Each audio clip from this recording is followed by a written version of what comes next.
Welcome back to the deep dive. We've got well, honestly, a pretty high stakes stack of papers on the desk today. Yeah, high stakes is definitely the word for it. I mean, usually we're looking at, tech trends or maybe a historical mystery, but today feels heavy. It does. It's incredibly heavy. We are looking at a topic that, let's be real, keeps a lot of people up at night. We are talking about Iran. Right. We are talking about the rumors of war, the threats of missile strikes, and the whole geopolitical chess game happening in the Middle East right now. And just to ground us in the moment, looking at the date on these sources, it is Sunday, February 22, 2026. And the context right now, it's just incredibly volatile. You have the headlines about fresh anti-government protests in Iran. You have Donald Trump back in the mix, threatening attack. Right, the terror fights. Exactly. You have this terror fight going on in the background. It feels like the temperature is it's dialed up to 11. It really does. Yeah. It feels like we are standing on a precipice.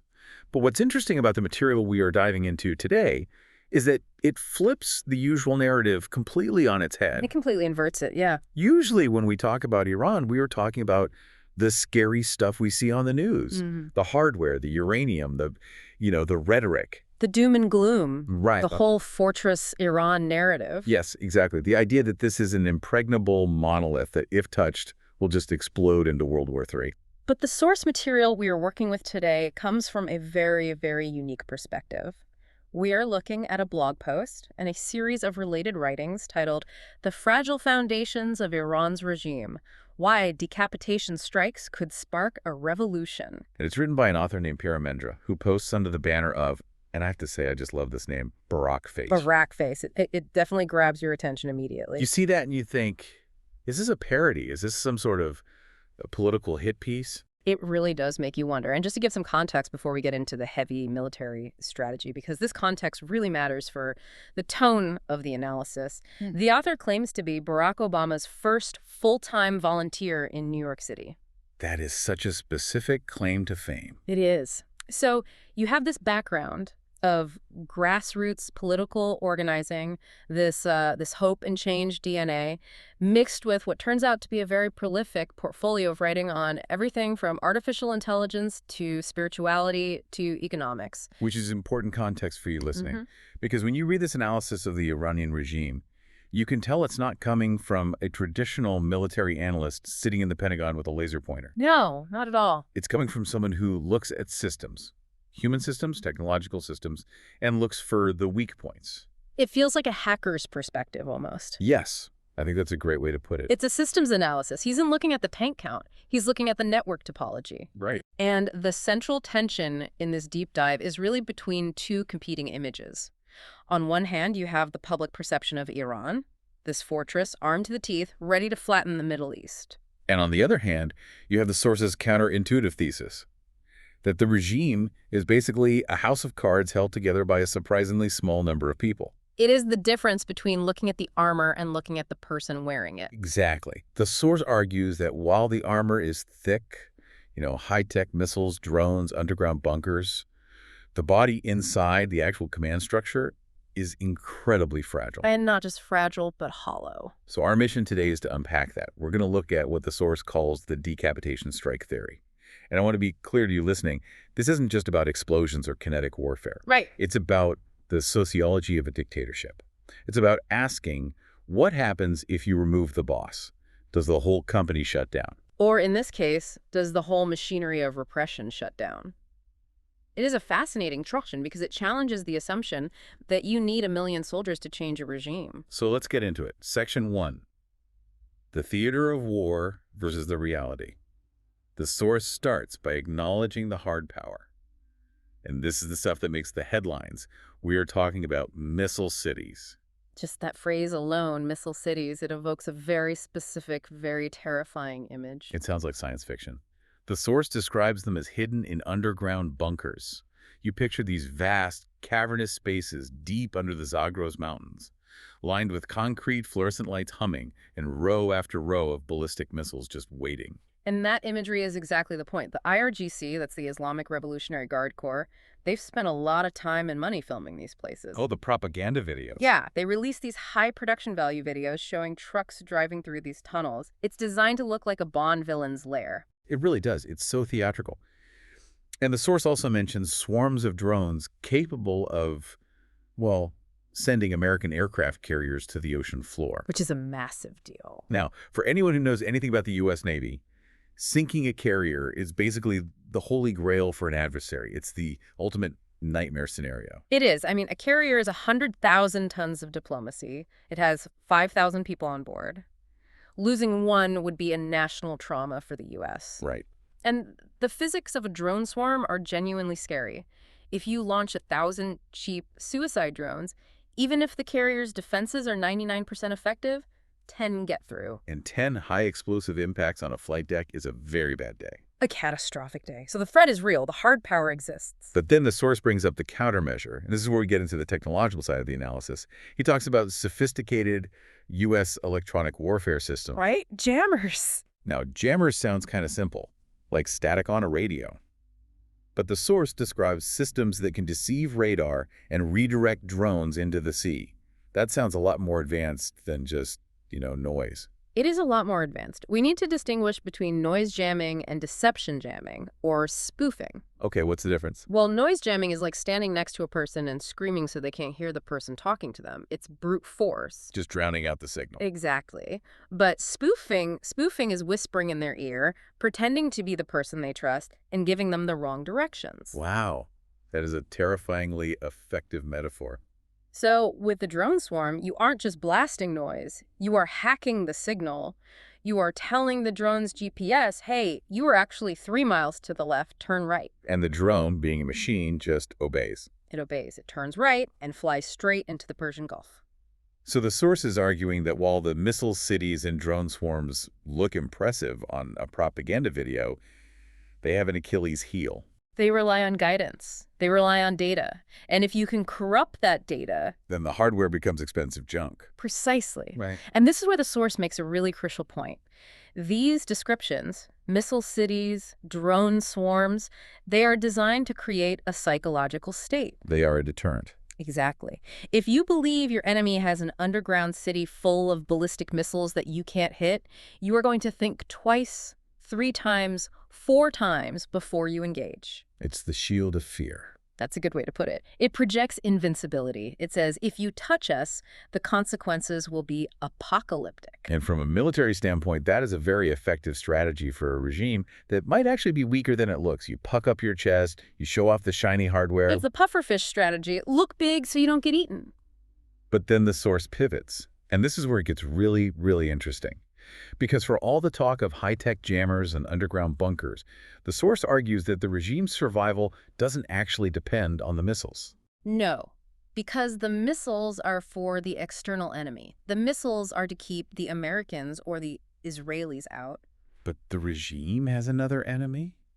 An enemy that is much closer? The people. The Iranian people. 88 million of them. And to keep them in line, you can't use ballistic missiles. You can't nuke your own capital city. Right. That defeats the purpose of ruling it. Exactly. You need something else. You need what the source calls a fragile network of enforcers. The soft underbelly. Right. If you are the supreme leader, the missiles stop the invasion. But the missiles don't stop the revolution. For that, you need the internal repression machine.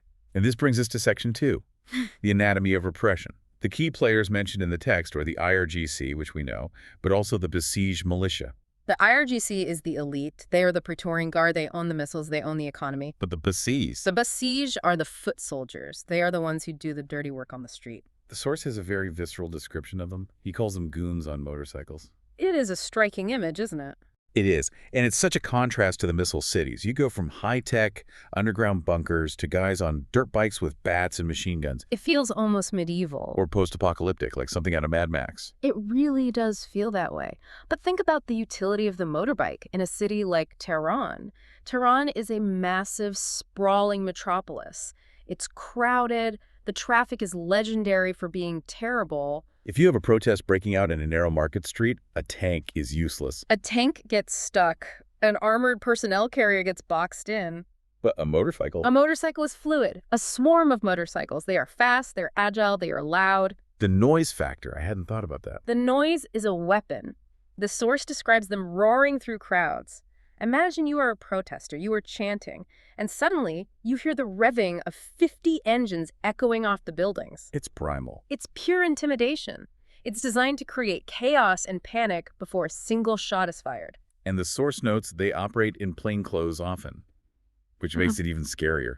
You don't know who they are? Exactly. It creates a sense of ubiquitous surveillance and threat.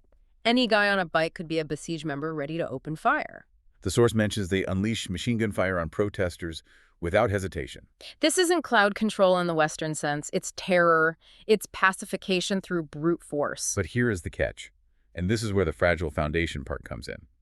The source explains that these organizations, the IRGC, the besiege, they operate on a very strict hierarchy. Centralized command. This is the classic weakness of authoritarian structures. How so? Well, in a democracy or a decentralized military like the US or the UK, junior officers are trained to take initiative. The doctrine is mission command. If the radio goes dead, you know the commander's intent, so you execute the mission anyway. Right. Commander is down, sergeant takes over, we take the hill. Right. In a regime like Iran's, specifically as described in the source, initiative is discouraged. Initiative is suspicious. Because initiative looks like rebellion. Exactly. You wait for orders. You do what you are told because you fear the commander more than you fear the enemy. You fear being purged. And the source points out that the rank and file, especially in the Basi, aren't necessarily all die-hard believers. We tend to think of them as these religious zealots, but the source calls them conscripts or opportunists. Which is a huge distinction. A fanatic will fight to the death because he believes his reward is in the afterlife. But an opportunist, why is he there? Probably because the economy is terrible. Look at the economic context the source mentions. Trump's tariff fight, sanctions, decades of mismanagement. Youth unemployment in Iran is sky high. If you are a 20-year-old kid and you want to get into university, there are quotas reserved for Basis members. Oh, wow. If you want a civil service job, you need a recommendation from the Basis. So you join for the perks. You join to survive. You join to get by. You are an economic conscript. So picture this. You are on that motorcycle. You are holding a baton. You joined because you wanted a scholarship. And suddenly the orders stop coming. Or worse, you see your commanders fleeing.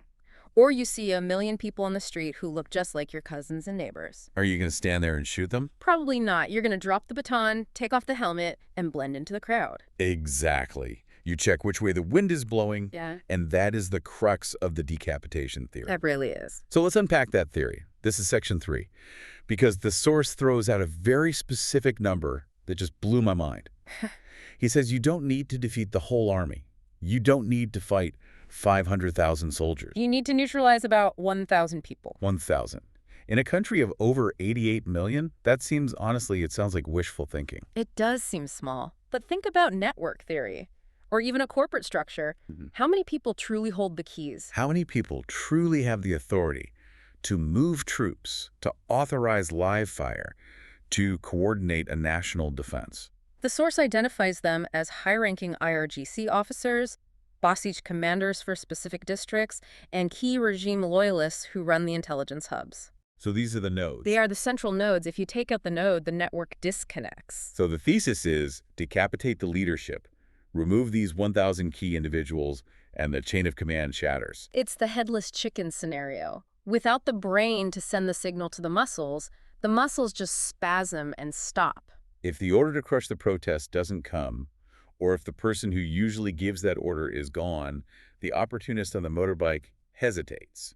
And in a revolution, hesitation is everything. The source uses historical precedents here, too. He mentions Saddam Hussein's Iraq and Gaddafi's Libya, and I think those are really important comparisons. Because in both cases, people predicted massive, drawn-out fights that didn't really happen the way we thought. Right. Both are strong examples of this hollow force phenomenon. In Iraq, in 2003, remember the mother of all battles rhetoric? Yeah, I remember that. The Republican Guard, the elites, they fought. But the regular army, large swaths of them just dissolved. They took off their uniforms and went home. Why? Because the command structure collapsed. Exactly. When the top guys fled or were bought off by the CIA or were killed in airstrikes, there was no ideology holding the bottom layer together. They realized Saddam isn't watching anymore. And if Saddam isn't watching, why am I getting shot at? And in Libya, once it became clear Gaddafi was losing his grip, his security forces splintered. Right. It wasn't a fight to the last man for every single soldier. It was a collapse of the system. The source is arguing that Iran is set up the exact same way. It looks like a monolith, but it's actually a pyramid standing on its point. Now, the source discusses the method of removal, and he is very specific that this does not require a ground invasion. He calls a ground invasion a quagmire. And rightfully so. A ground invasion of Iran is a nightmare scenario for any military planner. We're talking about a country 3 times the size of Iraq. Massive mountain ranges, deserts, and dense urban centers. It's exactly what the regime prepares for. They want a ground war because that unifies the people against the invader. So instead, the source suggests targeted operations, precision strikes, cyber disruptions, special forces raids. It's surgical.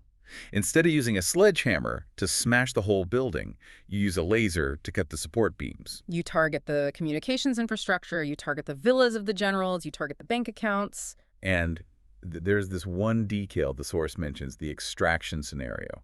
The idea that these 1,000 elites might just leave. Helicopter evacuations. It evokes the fall of Saigon, or more recently, the fall of Kabul, the image of the elites packing their bags while the system burns. Which brings us to the next section. Where do they go? Section 4. The geopolitics of escape. This is where the irony gets really rich. I mean, Shakespearean levels of irony. The source identifies potential safe havens, Dubai and Doha. Right across the Gulf. Close, wealthy, comfortable. But here is the paradox. The source points out that the Iranian regime has threatened missile strikes on the UAE and Qatar, the very places they might need to flee to. It is a profound contradiction. You have the regime saying, if you help the Americans, we will rain fire upon your glass towers. And yet, in the back of their minds and in the reality of their bank accounts, the elites are thinking, but if this all goes south, I really need that villa on the Palm Jumeirah to be still standing. It's like threatening to burn down your own lifeboat while the ship is sinking. It is, and the source analyzes this as a sign of desperation. When your threats start contradicting your exit strategy, it shows you aren't thinking clearly. Or it shows that the regime is so fractured that the hand threatening the missiles doesn't realize the other hand is packing a suitcase. That is a fascinating insight. It suggests that the regime isn't a single mind. It's a group of kleptocrats, thieves, all looking out for their own survival. Precisely. And that self-preservation instinct is the crack in the foundation. If a general has to choose between launching a missile at Dubai and destroying his retirement plan, or cutting a deal and fleeing to Dubai, which one does he choose? If he's an opportunist, he chooses the villa. He chooses the villa every single time. So let's play this out. The day after, Section 5 of our outline. The goons are sidelined. The commanders are either neutralized or they're sipping non-alcoholic cocktails in a bunker in Doha. What happens on the streets of Tehran? The source uses the phrase, the floodgates would open. And he backs this up with history. This isn't a passive population. This isn't a population that loves the regime. Far from it. We have seen the evidence over and over again. We saw the 2009 Green Movement. Millions of people in the streets asking, where's my vote? We have seen the protests over economic hardship in 2017 and 2019. And most recently, and perhaps most significantly, the movement following the death of Mahsa Amini in 2022. Woman, life, freedom. Exactly. That movement showed the world that the dissatisfaction with the regime is deep, it is cultural, and it is led by women and young people. People were burning headscarves, they were dancing in the streets. That takes incredible courage. But those protests were crushed. They were, how? By the goons on motorbikes, by the fear of being shot, by the arrests. So the source's argument is, remove the fear of the reprisal, and the protest becomes a revolution. If the goon on the motorbike doesn't show up, or if he shows up and just sits there, the crowd grows. And once the crowd hits a critical mass without violence to stop it, the regime loses control of the city. It is the removal of the boot.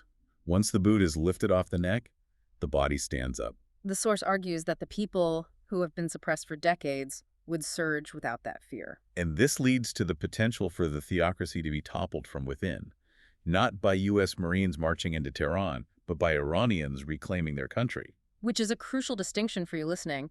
The narrative often pushed by the regime and by anti-war activists in the West is that any conflict means a foreign occupation. It means regime change imposed by America.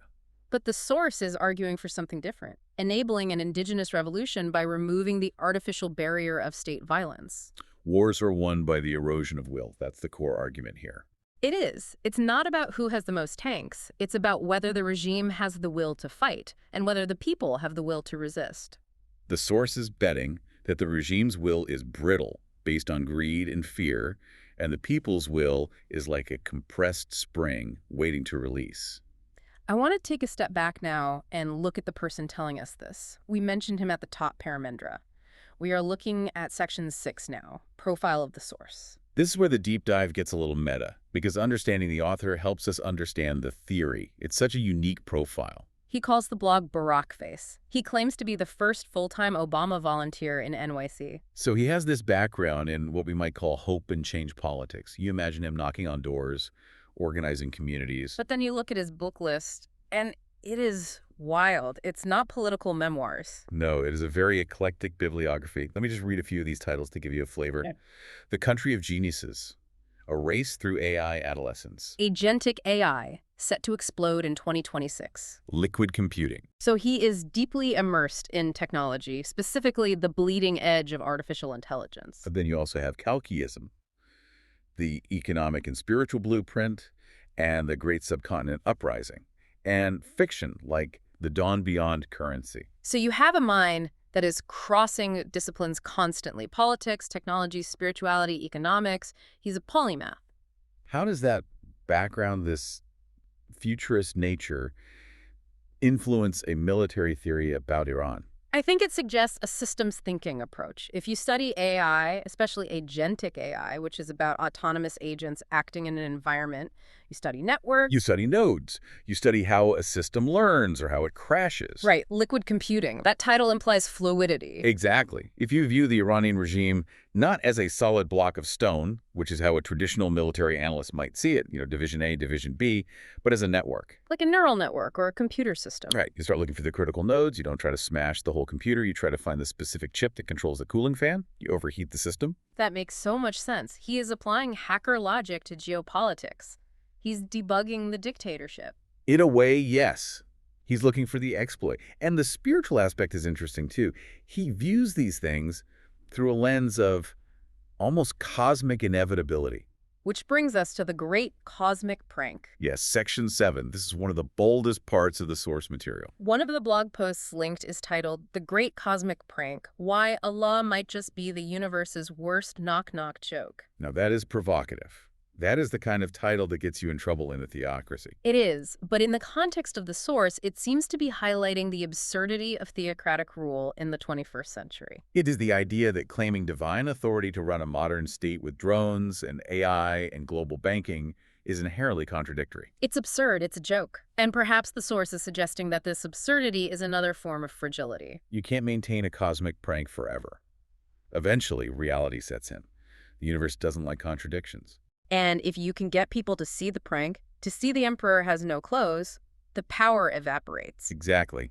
Laughter is a revolutionary act. The source also touches on the role of the diaspora, because if the prank is revealed and the regime falls, who picks up the pieces? This is a key part of the day-after plan. You have millions of Iranians living outside Iran, in Los Angeles, Tarangelis, as they call it, in Europe, in Canada. These are highly educated, wealthy, connected people. The source mentions specific figures like Masih Alinejad and Reza Pahlavi. And the concept of a dual-track interim government. The idea is that you don't just topple the regime and leave a vacuum. That's how you get chaos. That's how you get Libya post-2011. You have a blueprint involving the diaspora to help transition.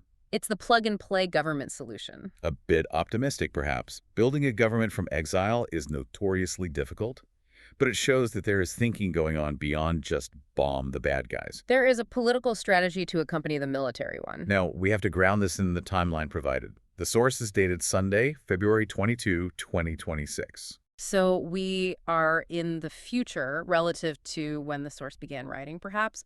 But for the purpose of this analysis, we are in February 2026. And the context is specific. Fresh anti-government protests in Iran as Trump threatens attack.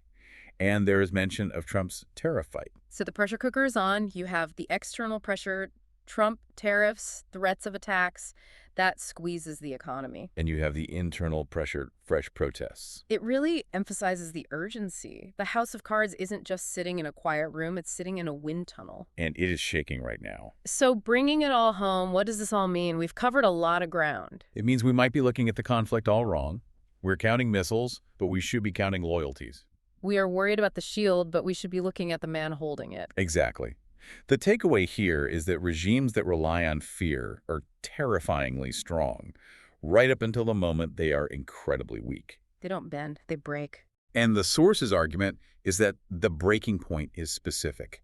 It's those 1,000 commanders, the skeleton key to the revolution. Remove them, and you might find that the Iranian people are ready to do the rest. It challenges the narrative that war requires a massive invasion. It highlights the power of the average citizen when the mechanism of fear is removed. And that is a hopeful thought, in a way. Amidst all the talk of war, the ultimate solution might be the people themselves. I want to leave you with the source's final thought, which really stuck with me. The question isn't whether Iran can withstand a barrage of missiles. It's whether it can survive its own people. That is the question that will decide the future of the Middle East. But, before we truly wrap up, Yeah. I can't stop thinking about that goons on motorbikes image. It feels so cinematic, but in a gritty, dystopian way. And I keep wondering about the psychology of that guy on the bike. It is very Mad Max, isn't it? But it's also deeply historical. If you look at the Iranian Revolution of 1979, the street dynamics were crucial. Then, it was the revolutionaries controlling the streets. Now, the regime has tried to engineer the streets against the people. Right. They learned from their own rise to power. They know that if you lose the street, you lose the palace. Precisely. And that's why the Basij are so essential. They aren't just police. They are an anti-revolution force. They are designed specifically to prevent 1979 from happening in reverse. And that adds another layer to the conscripts and opportunists point. Because if you are a young guy on that bike, and you know your grandfather marched in 79/8, do you see yourself in the protesters you are beating up? That is the psychological fracture line. Yeah. The source implies that this fracture line is widening. The Barak face perspective, this idea of hope and grassroots change, suggests that people fundamentally want freedom. They don't want to be enforcers. It's the banality of evil thing, right, Hannah Arendt, but also the banality of submission. Most people just want to get by. But if the cost of getting by becomes too high, or if the person forcing you to submit suddenly vanishes, then the natural state returns. And the natural state is usually a desire for autonomy, a desire to not be told what to wear or what to think. I also want to touch on the Barakzai's origin story again. Obama's first full-time volunteer in NYC. It frames the whole piece in this idealism. Do you think that idealism colors the military analysis? Is he too optimistic about the decapitation working? That is a fair critique. Idealists tend to underestimate the cynicism of power. They might think, oh, surely these 1,000 commanders will just flee, but maybe they won't. Maybe they fight to the bitter end because they have nowhere else to go. True. If Dubai is closed and Doha is closed, where do you go? Russia? Venezuela? Maybe. Or you dig in, you become a warlord. The source mentions the extraction scenario, but what if the extraction fails? What if the headless chicken doesn't die, but just starts flailing wildly with nukes? That is the nightmare scenario the source tries to talk us out of. But it's a valid fear. A decapitated regime is unpredictable. Which is why the dual-track interim government mentioned in the source is so vital. You need a landing pad. You can't just crash the plane. You need someone in the tower saying, okay, the pilot is gone, here is how we land this thing. And that's where people like Reza Pahlavi come in. The source mentions him explicitly. The Mullah's reckoning. Reza Pahlavi takes his seat. The return of the monarchy, or at least the symbol of the pre-revolutionary state, it's a powerful symbol for many Iranians who feel the last 40 years were a mistake. It's a back to the future moment. Let's go back to before the mistake. In a way. Yeah. But combined with Masih Alinejad, who represents a very modern, feminist, democratic push, it's an interesting coalition, tradition plus progress. All united against the current theocracy. United against is easy, united for is hard. Revolutions are great at tearing things down, but building them up, that's the hard part. True, true. I also wanted to ask you about the missile cities. The source mentions them being hidden in underground bunkers. We've seen videos of these, right? The propaganda videos. Yes, the IRGC releases them periodically. Long tunnels, lined with missiles on launchers. It looks very impressive. It looks like a Bond villain's lair.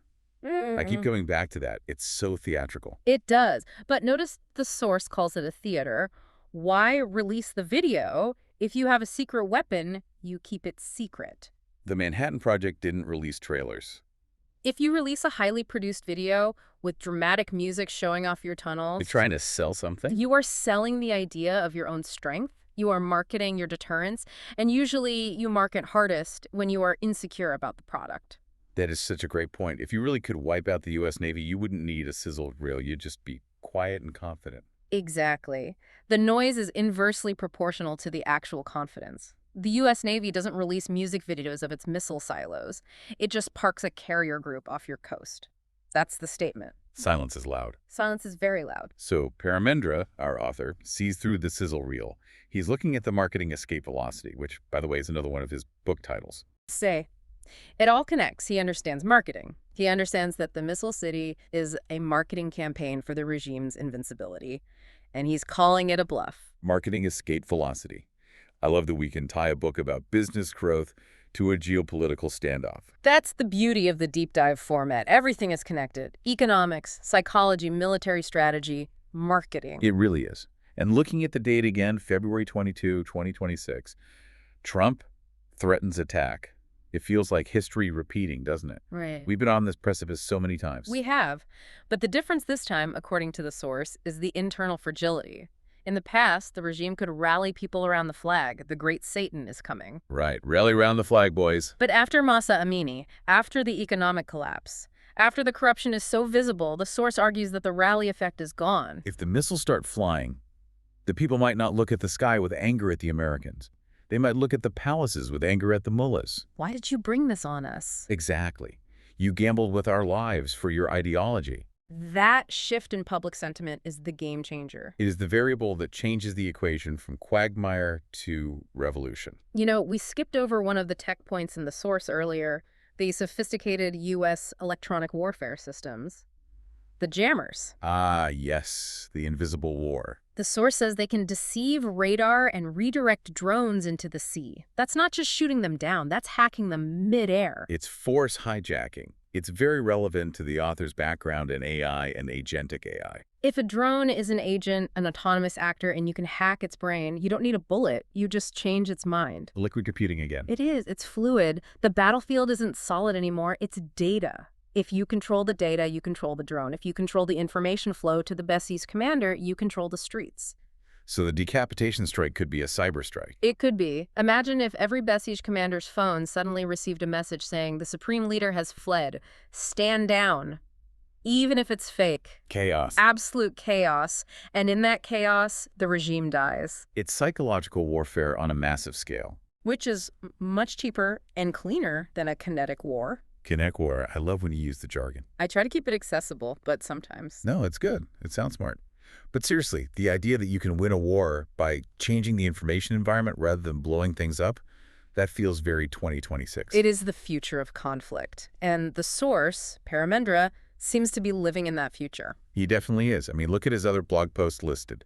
The Convergence Age. 10 Forces Reshaping Humanity's Future. AI and Robotics Break Capitalism. He is painting a picture of a world in radical transition.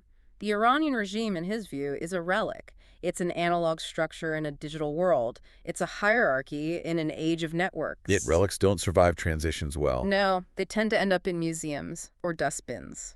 The great cosmic prank. Maybe the prank is that they thought they could stop the future. That is a very poetic way to put it. I try. Okay, let's talk about the safe havens one more time. Dubai and Doha. The gleaming cities of the Gulf. I've been to Dubai. It's a lot. It's very shiny. It's very consumerist. It represents everything the Iranian regime claims to hate. Western consumerism, decadence, openness to global trade, alcohol in hotels, bikinis on the beach. And yet that's where the money goes. Hypocrisy is the lubricant of dictatorship. You preach austerity and piety to the masses while you wire billions to a bank account in a skyscraper built by Western architects. And the source nailing them on this, pointing out the irony of threatening to bomb your own retirement plan, is just delicious. It exposes the fraud. And when the fraud is exposed, the fear dissipates. You can't respect a leader who is threatening to destroy the very place he plans to hide. It makes them look silly. And silly is dangerous for a dictator.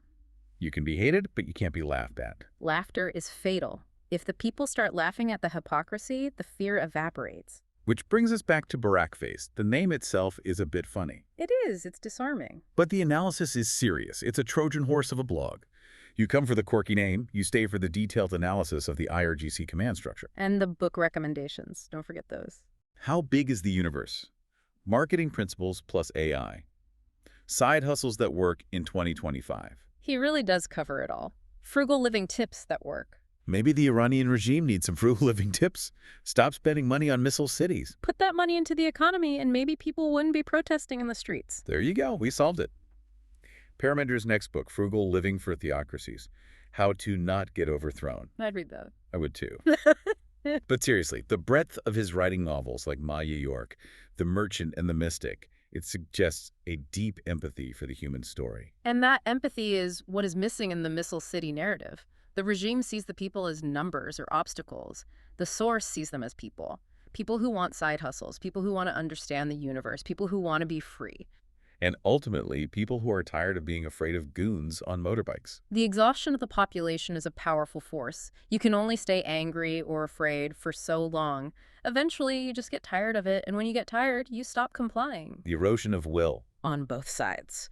The enforcer gets tired of beating people, the citizen gets tired of being beaten, and if the order from the top stops coming, everyone just goes home. That's the dream scenario, the soft landing. It's the Velvet Revolution scenario. It's happened before. Eastern Europe, 1989. The wall just fell. It fell because the guards stopped guarding, because the leadership crumbled. It wasn't a war, it was a collapse. And the source is telling us Iran is closer to 1989 Berlin than we think. That is the hope. It's a powerful perspective. It really shifts the focus from the terrifying what if of nuclear war to the hopeful what if of democratic transition. And it reminds us that these regimes are never as strong as they look on TV. The fragile foundations. Exactly. I think we have really unpacked this one. We've gone from the underground bunkers to the psychology of the motorbike cop to the irony of Dubai to the cosmic prank of it all. It's been a journey. It has. And I hope for you listening, it's been a journey that makes the news a little less terrifying and a little more understandable. Knowledge is the antidote to fear. I love that. Knowledge is the antidote to fear. Let's end on that. Sounds good. Thanks again, everyone. We'll catch you next time on The Deep Dive. Goodbye. Oh, wait. One last thing. I just saw this in the notes. The source mentions the power of the Iranian diaspora, preventing war by confronting the truth about Islam. Yes. It's interesting that he frames it as confronting the truth. It's not just about politics. It's about religion. Well, it is a theocracy. You can't separate the two. But specifically, the truth about Islam. Do you think he means a reformation, like a Martin Luther moment? Given his other writings on Kalkiism and spiritual blueprints, I suspect he sees religion as something that needs to evolve. If it stays static, it becomes oppressive. If it evolves, it can be a source of liberation. So the diaspora isn't just bringing political change. They're bringing a religious reformation back home. They are bringing new ideas. They have lived in secular societies. They have seen that faith can exist without compulsion. No compulsion in religion. It's a Quranic verse, actually. The irony again. The regime forgets its own book. Selective memory is a requirement for tyranny. Man, we could go on for hours. The layers are endless. They really are. But we should probably let you go. Probably. All right, for real this time. Thanks for joining us for this deep dive. Stay curious. Stay safe.